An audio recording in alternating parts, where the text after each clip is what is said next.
So what are you experiencing? What is the staff experiencing? What's it like? Well, a lot of staff claim that they'll put a dish down on one area and then turn around, come back, and it's moved.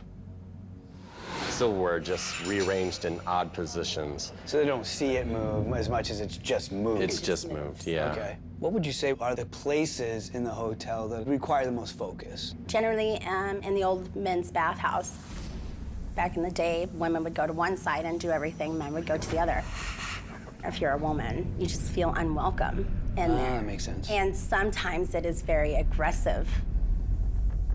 In 1867, they discovered that there was an unusual water source under this town, and that it had all of these minerals in it that could be curative to people who had rheumatism and arthritis and other ailments.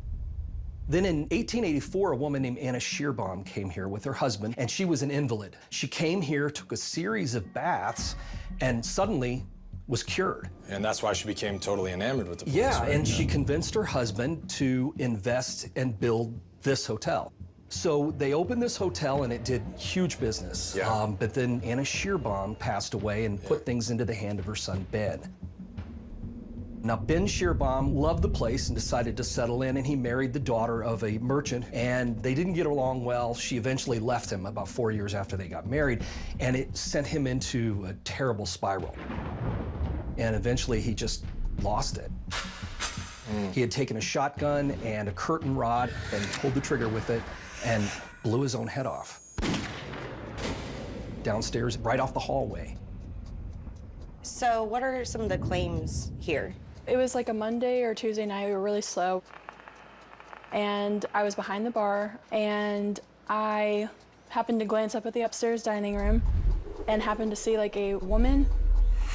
She had brown hair and like a white gown on. I came upstairs and was like, can I help you and stuff like that, but there was nobody up here and nobody answered. The lady in white is usually seen. She has been a full apparition that people can actually say. Really? Yeah, and all over the building, from out by the pool to down this main hallways, room 350. Room 350, for sure. Most recently, we had guests up here on the 3rd floor.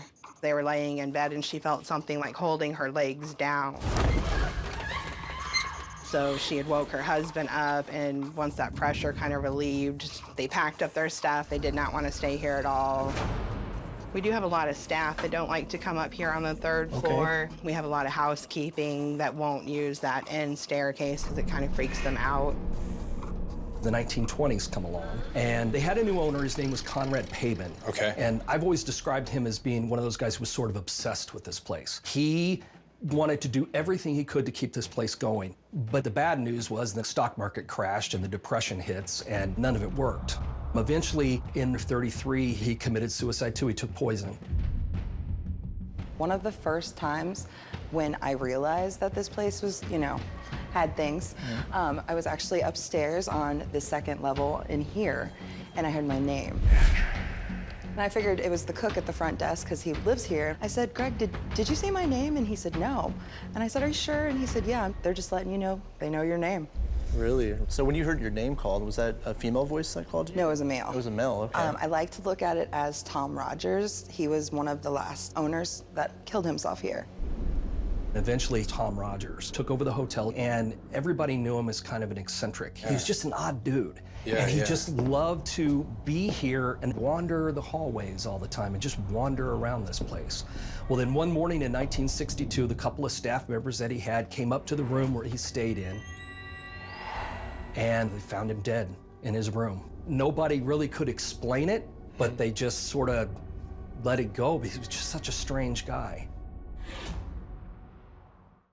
Hey Ghost Hunters fans, be sure to subscribe to the A&E YouTube channel for more paranormal content and catch full episodes on A&E or aetv.com.